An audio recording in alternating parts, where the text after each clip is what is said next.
This is the Let's Go Win podcast with your host, J.M. Ryerson.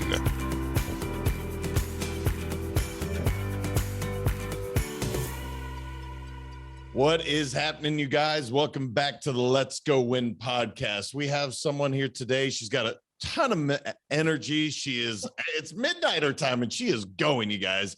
Mary is an internationally recognized personal branding and online business specialist that helps industry experts systemize, digitalize, and commercialize their knowledge, wisdom, and skills into a scalable and profitable online business and a brand so they can become an authority in their niche or industry. Mary has 20 plus years of experience building 7- and 8-figure businesses and building high performance sales teams in the IT sector, and 15 years delivering online solutions for large and small businesses. She has been featured in many publications and is regarded as a thought leader in the digital sector. Mary, you are in a good space and you're helping a lot of people. How are you doing this evening? I'm doing great, JM. Actually, I am in high spirits, I must say. So, it's we're going to have a good time because, when two people feed off each other, you don't know where it's going to go. I can already tell you bring a lot of energy. Like I said, she's coming from Australia. I'm over in Bocas. We are like on polar opposite timelines right now in terms of the day, but this is going to be a lot of fun. So you're in a great space. Obviously, building online brands has become more and more important as the world continues to connect via Zoom or online. Was this just by luck? This is something that you're like, I know where this world is going. I love what I'm doing. So how did you get into it, Mary? Honestly, JM, I love when I get asked that question because it really leads me into making people self-realize that I'm not exclusive. Back in year 2000, that's when I actually came face to face with personal branding. I was in the corporate sector, in the tech industry. I had an amazing sliding door moment. And it was in that sliding door moment where I just stopped and I thought, oh my God, if I could solve this complex problem, I could actually position myself in the tech industry. And of course, being a female, which in a male dominated industry, I'm going to nail this. And I was on a mission to be able to do that because I knew that I could command my own demand. I absolutely knew that without a shadow of a doubt.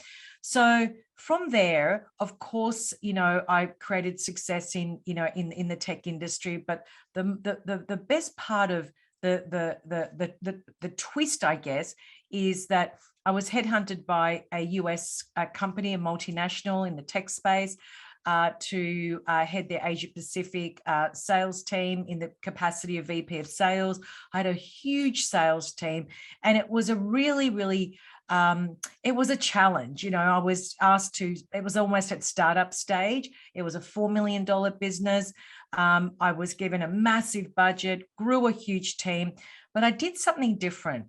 What I did is I threw away job descriptions and I wanted every person on my team to become a brand, because I knew that if I could get every single person in my team to show up and come to work every day in their natural state of being, in other words, that they are allowed to be unapologetically themselves every single day. And I knew what their passions and their gifts and things that make them light up. If I knew that, I could take that inventory and I could match that with the right portfolio. And it's exactly what I did. So we grew that business from 4 million to 54 million in 48 months with triple digit margins. In IT, that doesn't happen. So that was that bit. Then in 2005, I transitioned into my own business, and my entrepreneurial journey started in 2005. And I decided to pursue my passion for technology, but I saw a huge gap in the marketplace, especially in the academic sector. So I entered that space, started a software company where we built web-based membership systems for the academic sector. And I had that for 7 years. I had a cognitive scientist that worked in my business, lots of really smart web developers. But the cognitive scientist was the one that actually taught me how the importance, if you will, of creating and designing solutions for the end user, not the client, and how to actually get into the head of the consumer or the user rather, and build systems around that. So that's where I mastered my understanding of building systems that are 100% user centric.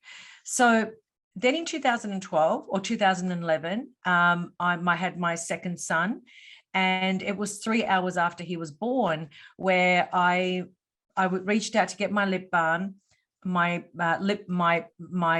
business card fell on the bed, and I picked up that business card and I was like, oh my God, my whole life has been a series of labels. This business card is defining who I am.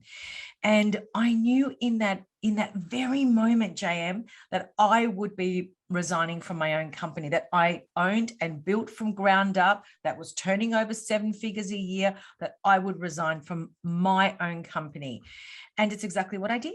I left the hospital 2 weeks after. I was sitting with my accountant and I said, I'm sorry, I got to get out of here. This is not what I want to do for the rest of my life. This is not my calling. I did not come to this world to be running a software company. There's more. There's so much more for me. So I took a 12-month sabbatical. I ended up merging my business with another company, thankfully. And then that allowed me an opportunity to take some time out. And I did. I basically took 12 months off. I went on a 12-month sabbatical. I had 2 mentors, very critical mentors. One was a professor in philosophy. The other one was an expert in the emotional body. And I really had to find myself. I know it sounds really dumb, but I really had to find myself. And it wasn't about looking for my purpose. It was genuinely, who am I? With absolute clarity, I knew that I was looking to find who am I, because that business card showed me that I was living a paradigm based on everyone else's version of Mary. And so I took the 12-month off. My mentor was amazing. Both of them really held space for me. They held my hand throughout the whole process. But it was in that 12-month period where I realized, through a series of exercises that they both put me through, that, and of course, coming from a tech background, I like to see patterns. So one of the exercises my mentor gave me is that I had to write in first person the first 21 years of my life. I mean, how do you remember, what happened to you at one? Like, I have no idea, but he said, I just want you to write. You have to learn how to freehand write. You've got to do this because you have to allow the soul to express itself. And I'm thinking, where is this guy taking me? But to be honest with you, that was my turning point. It was in that process of being able to write about the first 21 years of my life where I actually came face to face with my natural state of being, my gifts, my talents, my abilities, my core values, what I stand for, my professional skills, my knowledge, my wisdom. And when I packaged what I call my internal inventory, for the first time in my life, I could see true currency. I could put a value to that because I knew that all of those things that I could do with ease and grace, that it also could solve a complex problem in the world, which was something that I was very good at. And that's how this whole thing was born. It took me 3 years to design my system, my frameworks, and it wasn't until 2015 that I actually launched this business. Wow. Well, so far we threw away job descriptions. We threw a business card in the trash, got rid of the labels. I mean, I'm all in, but people are like, what the hell are we going to do? How are we going to grow from, I think you said 4 to 54 million without job descriptions, building a brand? So I want to talk about that because, okay, cool, man. I'm all for not having to do job descriptions. I never am very good at them anyway. So I want to ask on that. How were you able to get such performance by letting go of just let's say the job descriptions, letting them come into their own. Can we talk about that? And then I want to circle back to your discovery in that 3-year process, because it sounds fascinating. But I have to ask on that, as a businessman, you got rid of job descriptions and we had like crazy growth. It's far better than 10x. So how did that happen? Till this day, I stand by this philosophy, and that is that if you want to have success in your business, you have to be available. As simple as that sounds, you have to be available. Even in my coaching business today, I am always available. But salespeople are not like accountants. They're not like engineers. Salespeople need the flexibility because they're agile. They can't be cornered. They can't be in closed walls.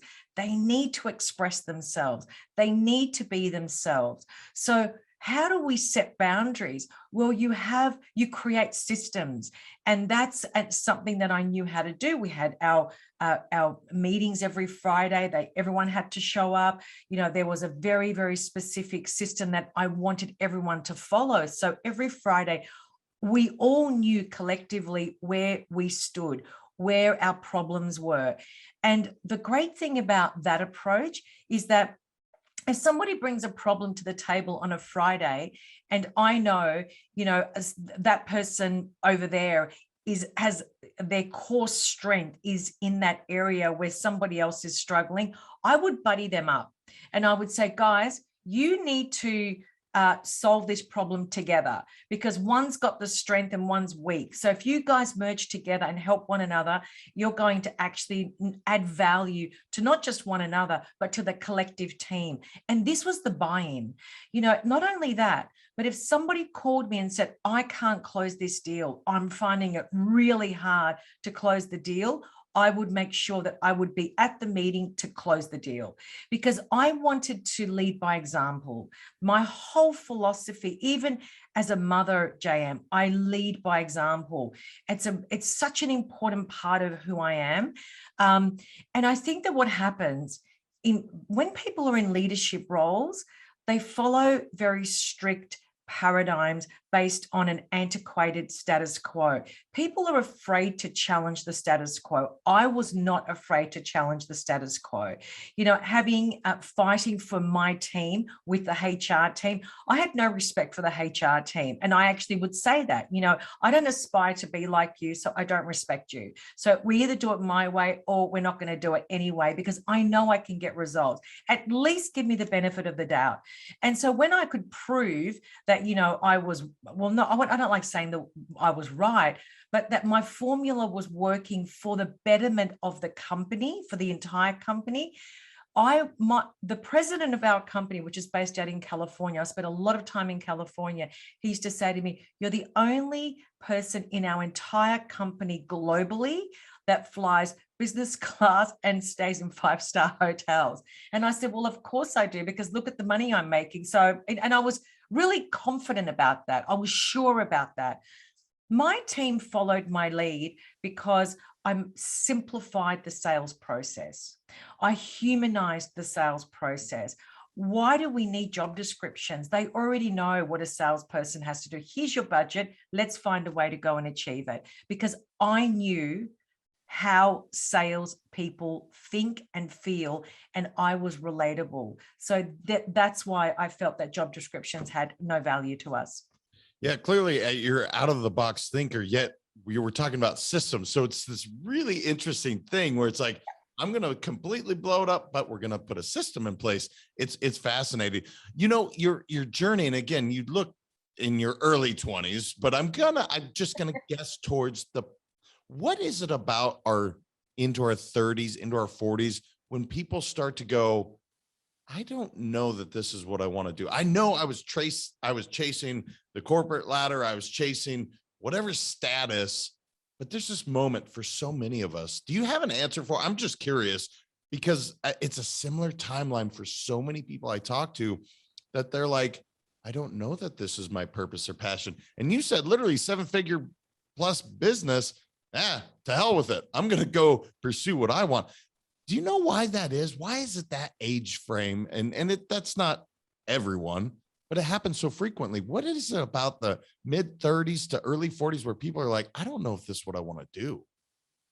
Well, I think that we're sold this false narrative from the day that we're born. Let's look at the school system and how wonderful it is in brainwashing us that we have to work a 30-hour week and that we must comply. We must be compliant people. You can't ask questions. You can't challenge. You can't have your perspective. It's all yes, ma'am, no, ma'am. And we get graded. So if you don't learn the status quo, you get graded on being a bad person. So you're an E student or an F student.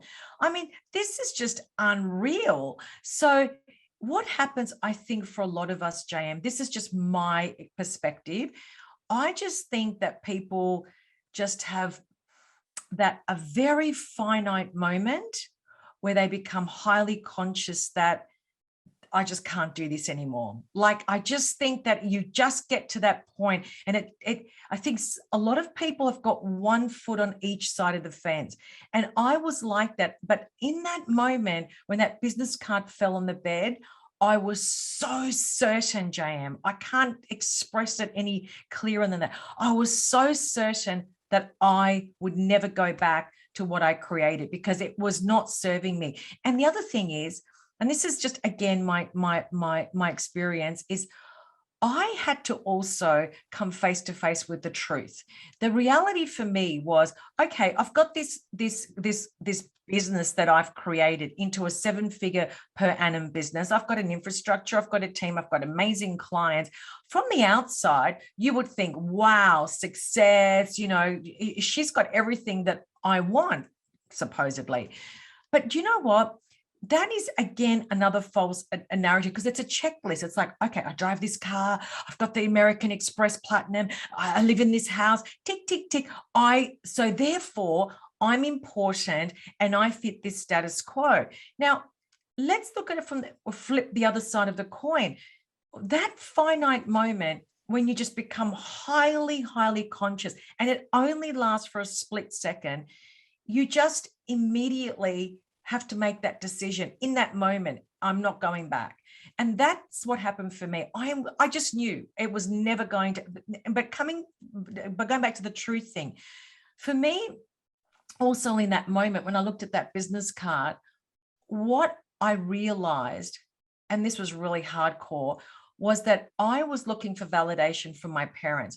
I wanted my parents to say to me, oh, Mary, we're so proud of you, even though you didn't finish your degree, even though you weren't a good girl and you didn't do what we wanted you to do so we can look like the perfect family, we still think you did a good job.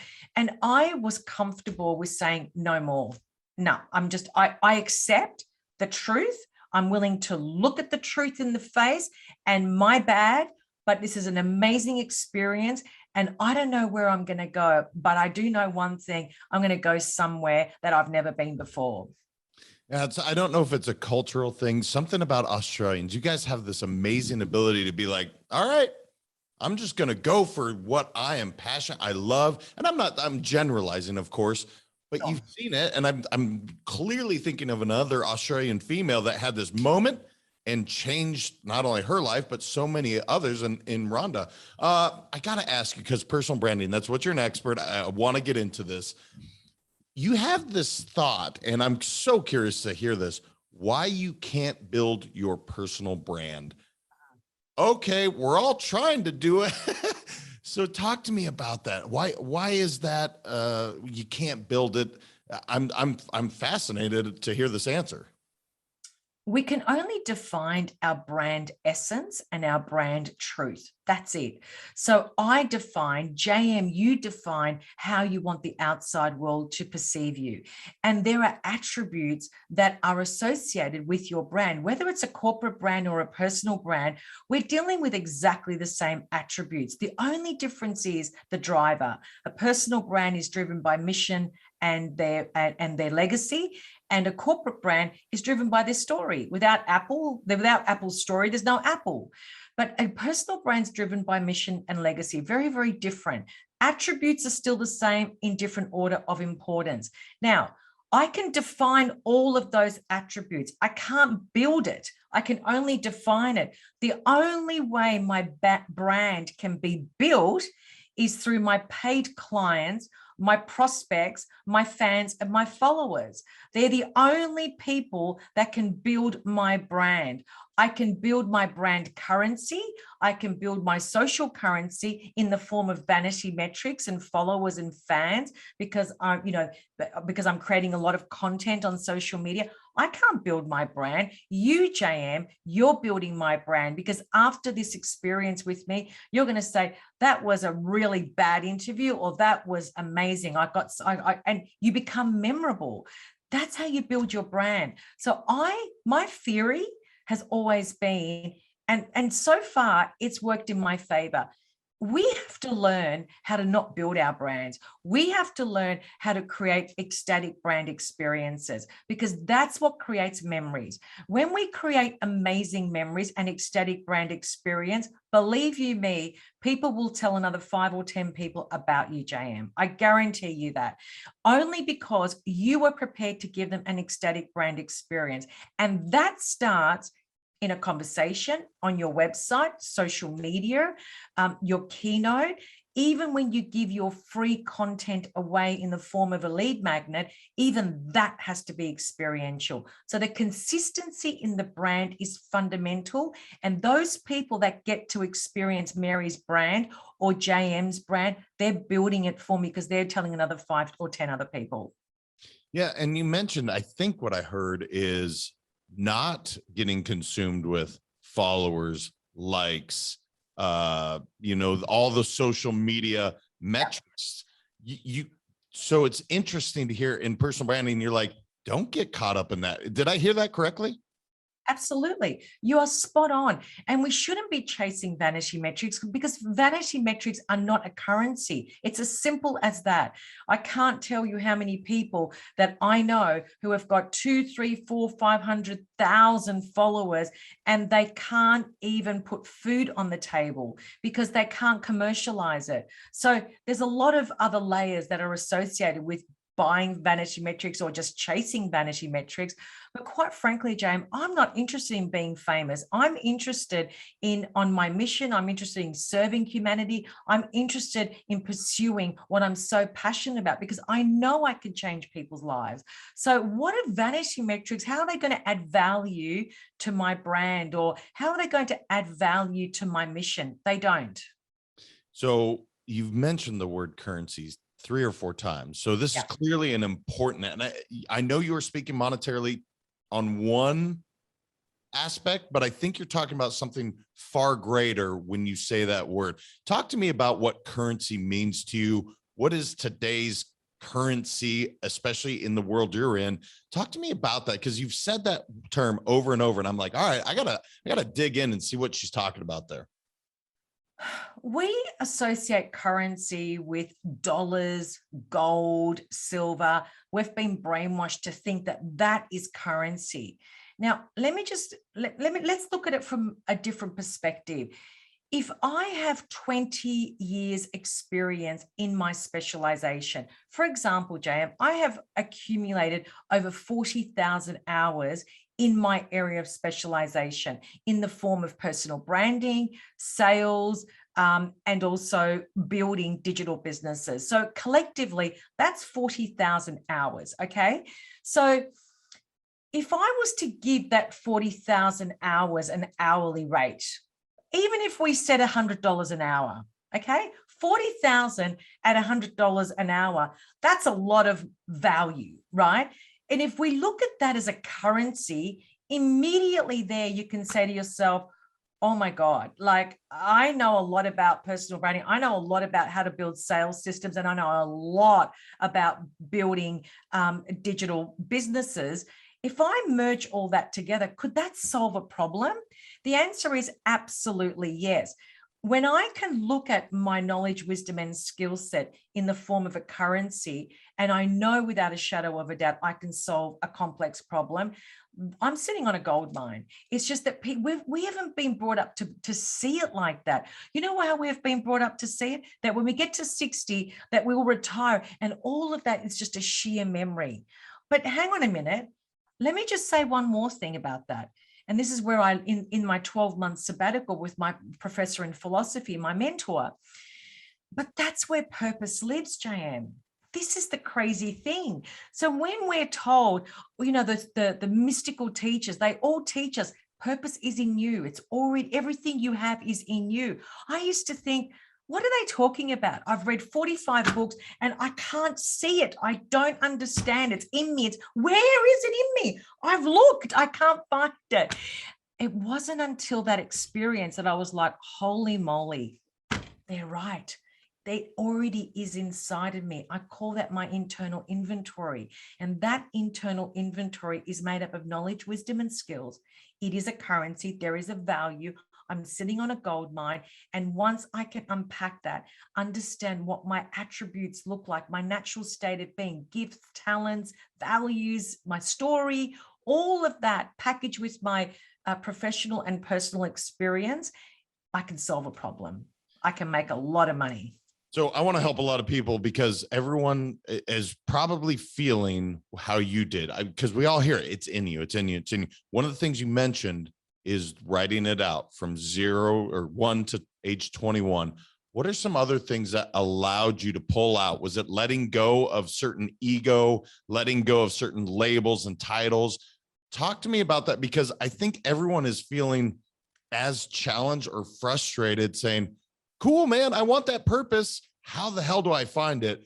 Is the exercise makes sense, write it out. But what else did you do in that sabbatical? Was there a lot of quiet time? Was it meditation? Well, what was happening to pull this out for you? Holy yes, absolutely. So the first thing I did, and all of this was conscious, so none of this was someone told me to do it. I decided to do this. The first thing I did is I gave up as much of my false narrative as I could. So social circles, friends, credit cards, everything that was manufactured in society that basically said that you have to fit in this social circle, you have to get into debt, you've got to buy this and do that. All the things that were not serving me, I gave up really, really easily. So essentially, I locked myself in our house for 12 months and I didn't really leave that much. I wasn't interested in being a part of, circles, corporate parties. Like, I just wasn't interested. So I effortlessly gave that up. I started to do a lot of journaling only because I was introduced to that through my mentor from the standpoint of understanding that it is a mystical tradition and there's power in words. We really need to understand that that is actually true. In fact, as my mentor said to me, in the 10,000 years ago, the ancient Kabbalahs, they would actually write in lead because lead has energy. So words travel through energy. And I just thought that, of course, that makes sense. I became immersed in educating myself on the emotional body. I became immersed in reading books that don't fit in the self-help genre. I wasn't interested in that. I wanted science. I wanted to know about quantum physics. I did a 12-month course at Quantum University. It was it was based on quantum medicine, not because I wanted to become a doctor or anything, but I just wanted to understand who am I? And through all of that, you start to see for yourself that, hang on a minute, everything that I'm learning about who I am truly doesn't fit the paradigm that I was told at school. It doesn't fit the paradigm that my parents gave me. It doesn't fit the paradigm that all those corporate jobs told me. What about school? Like, what a waste of time. I started to challenge everything. But journaling was a really big thing. A lot of I learned a mindfulness technique, which I still do today, and it's just breathing. It's just really simple, but the coherence between the heart and the brain is very important. I really encourage people to check out the Heart Math Institute. And they've got an amazing device, which I use every day. And it just really gets your brain and your heart talking to each other. And that's a wonderful exercise to do. But the thing is, JM, that what I realized throughout this whole process is that there's no guru that can tell you what is right or wrong. That's the whole thing that I realized. What I think is the right path to self-discovery is self-inquiry. You have to go into that space of being inquisitive and curious and wanting to find more, because the more you find, the more you find. The rabbit hole never ends, and it just depends how deep you want to go. And then what comes with that, and I think this is really important, is critical thinking and common sense, which in our society today, we don't have that anymore. People want other people to think for them. I'm a critical thinker. I have a lot of common sense. I can see between the lines, but there's one thing that I did give up, and still till this day, we do not have in our home, and that's a TV. We do not watch TV. There is zero TV in this house. My children have not been raised with TV, which is unbelievable. So the reason I did that is because I knew that the damage that the TV, that noise that we consume is just nonsense. So I wanted to fill my brain with knowledge and wisdom, and I wanted to see the world through a different set of eyes. They're the things that I did, but ultimately, at the end of the day, this is a really simple process that really does start with self-inquiry. Yeah, if people, it does sound complex in the beginning, but it's really not. Just asking some questions, quieting the mind a little bit. Yes. And, obviously you are, doing your own narrative. You're no longer serving whomever, the government, the network, whoever. Look, it happens so frequently. You've also said the word mission and legacy several times. And I'd be remiss if I didn't just ask, what is your mission? What is the legacy that Henderson, excuse me, I almost said that incorrectly, Mary Henderson is going to leave, or is leaving currently, for the world? I am so passionate about showing people that they are sitting on a gold mine. That is my ultimate mission. I want to be able to pull things out of humans, which is what I do every day. And when I can pull out all of your inventory, I can do something with that. And that to me is magic. Could you imagine how many people are actually sitting on a gold mine right now, and all is required is your knowledge, wisdom, your skill set, understanding who you are in your natural state of being, and systemizing that.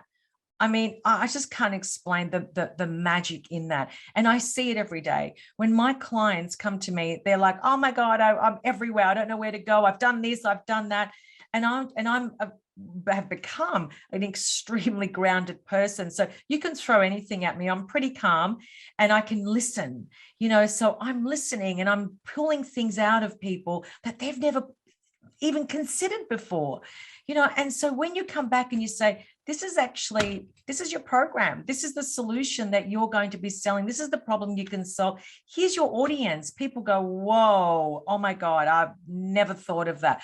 But it's a perfect match to who they are. Why?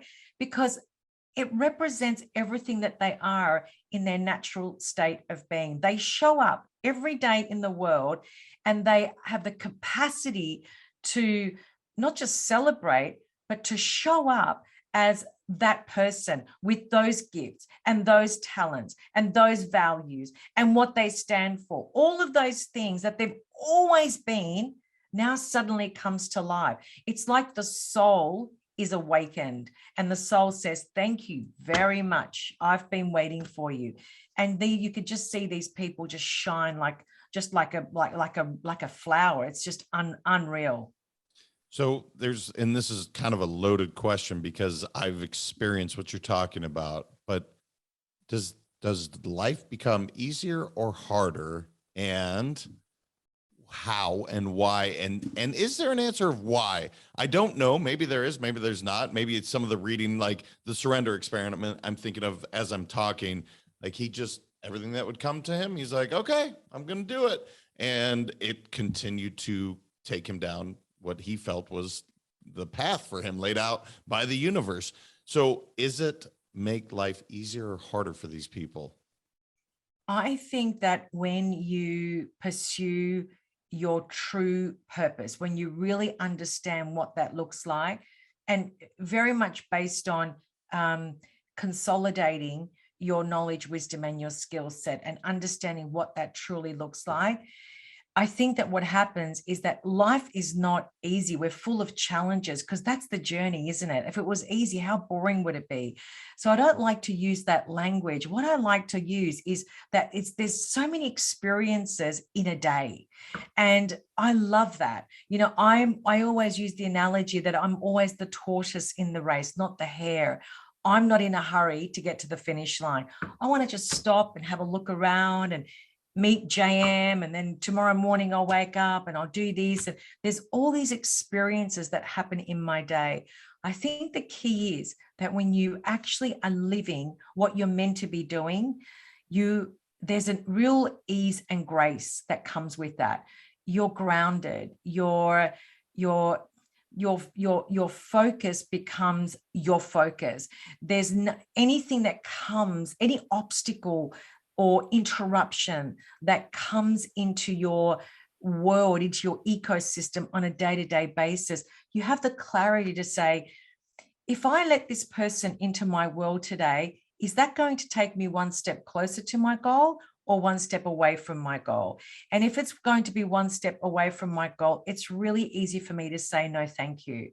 Or if a client wants to work with me and I know in my heart that they're not aligned with my value system, it's really easy for me to say, I don't think that I'm the right person for you. And I think that that's what happens. We can set very clear boundaries. We're clear. And that to me is how I like to live my life. It's allowing what I want in and releasing what I want out. And this may lead to the question I wanted to get to, because when you don't take on that client, which is, and let's just say it's your most profitable client, but the challenge is you're now taking energy, a lot of it, it's sapping you, and it's actually not allowing you to thrive in building. I have to imagine you've experienced this. Is that fall in line with the pull versus a push strategy? I'm just curious because I can see my own self. There's a client, and I won't say their name, that I didn't retain. My most profitable, it wasn't even close, but it's allowed me to thrive in a way that I guess the scarcity was like, hold on to it. No, I need that client. But once I let it go, it's like, oh. So is that kind of the idea with the push versus pull strategy, or am I taking too big a leap there? Well, let's just talk about that for a moment. You know, a week ago, I had a prospect that was adamant that he wanted to work with me one-on-one. And, you know, I'm open to everybody, but I just could see and I could feel that this person was completely unrealistic and was 100% not aligned with my value system. And I didn't want to waste that person's time because time's valuable and it's a currency, you know. So it was about halfway throughout our conversation, I said, you know what? I'm not right for you. I already know that. I don't want to continue this conversation and waste your time because my values are very clear to me. I work in a very specific way. I don't do deals. This is my rate. If you can't afford it, I'm okay with that. I can recommend somebody else, but this is how I operate. I'm willing to bend a little bit, but I've got a system and that's how I want it to be because I know it works. So I'm not right for you. And people go crazy when you say that. They're like, well, what do you mean? You know, I need, you know, and it was the email correspondence. Like this person was mortified. I was so comfortable with it because, and people are like, are you kidding me? Like that's a one-on-one client. I'm like, it's just perfect. I don't even think about it because that one person, whether they join my group coaching or whether it's one-on-one, just brings everything down. And I'm not prepared to give up what I've built for one person. I'm just not going to do that. So it's really easy. You can see just by asking 5 questions whether that person's a good fit for you. So that's that part. The pull and push is a little bit different. And I use that terminology a lot when I'm creating content and, and marketing. So really that for me is more of a sales marketing term, where where we should have the capacity to pull people into our ecosystem and start a conversation, not sell to them. Pushing is where I don't know if you're on LinkedIn a lot, JM, but my God, every day I get so many messages about selling me the service that I already offer. Are you serious? So the point being is that all these desperate pushing, what I'm saying is that's the wrong approach. I don't sell on LinkedIn ever. My content does the selling without selling, because it pulls people into a conversation. Similarly on Facebook as well. It's all about pulling people into your world and taking them where you want them to go. And that for me is the pull and push strategy. That's brilliant. I never thought of it that way, but especially with content, I'm telling you, I told you off air, you're going to connect some dots for me. That's a big one. And I never thought of it that way. And yes, I get bombarded with LinkedIn. It's almost made me not want to be on it any longer, honestly. Yes. But I want to just give you a moment, just anything before we wrap up, just kind of an open forum, anything I didn't ask you that you're like, Jam, I got to share this. So just a free, go for it, whatever you want to share with the audience. I think that one of the things that, I've come to realize, on this journey called life, is that there really is a left brain and a right brain kind of not so much a mindset, but a balance, if you will, that there is the subjective world and there is the objective world. And I don't think that we spend enough time understanding it. Self-help has done a great job in damaging and compromising that. I don't believe in the self-help world. I understand that it's a door opener. I get that. But too many people are stuck in the self-help space, which means that they're always on the start line. What I like to understand at a much deeper level, and understanding this idea around the objective and the subjective. In quantum physics or quantum medicine, they say that where does the disease or the ailment actually live? Does it live in the physical? Does it live in the emotional body? Or does it live in the subjective body? And allopathic medicine focuses on the physical. It doesn't focus on the emotional, and it definitely doesn't go to the subjective. But once we can understand that concept, that is where the truth, in my opinion, starts to make sense. You start to see the world in a completely different light. So what I like to leave from this interview is go deep, like really there's business, but there's also who you are as a person, and what is your mission and purpose and legacy. That's really important. And to do that, I think we have to merge the objective and the subjective together and truly spend time in that space to understand it. A Netflix movie doesn't do much good to the soul. It might give us a quick fix, but it doesn't actually nurture the soul. The soul needs to be nurtured. I really believe that. I'm also am very strong in my faith. Like I really do a lot of prayer work, a lot of journaling work. And that to me has become something that I'm very passionate about. And I think that, I think generally speaking, business thrives. Business becomes the effect of who we become on the inside. That's just been my experience. Look, you've made me think about quantum medicine, you said several times. So now I got to go dig into that rabbit hole. So thanks, Mary. Hey, obviously you have a ton of knowledge. You're helping people with their branding, really pulling out who they are, getting some real authenticity in their life. Where can people connect with you if you are that right fit and they want more from Mary? Where can they find you? You can email me, mary@maryhendersoncoaching.com. You can find me on LinkedIn, Mary Henderson Coaching, with a pink circle around my face. Instagram, Mary Henderson Coaching, and connect with me on Facebook at Mary Henderson Coaching. Cool. I mean, again, guys, I got some good stuff out of it. I hope you did as well. Mary, I know it's almost 1 o'clock your time. I want to get you to bed here shortly, hopefully. But thank you. This is wonderful. You have so many amazing ideas, and I love it. So thank you so much. Thank you, JM. Well, you guys, until next time, remember your mindset matters. I mean, you heard so many good things. Go find your authentic self, get quiet, find exactly who you are. It's in there. She said it. You've heard it before. Go find it. And make sure to share, subscribe, send this to someone that could use this love, because it's amazing what Mary provided today. So until next time, I appreciate you. We will talk to you then.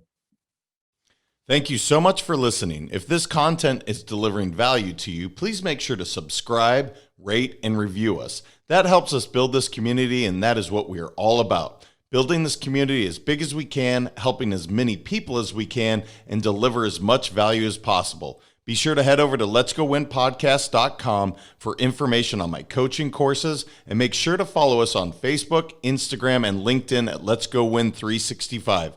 Let's go win and transcend in life. This is the Let's Go Win podcast with your host, J.M. Ryerson.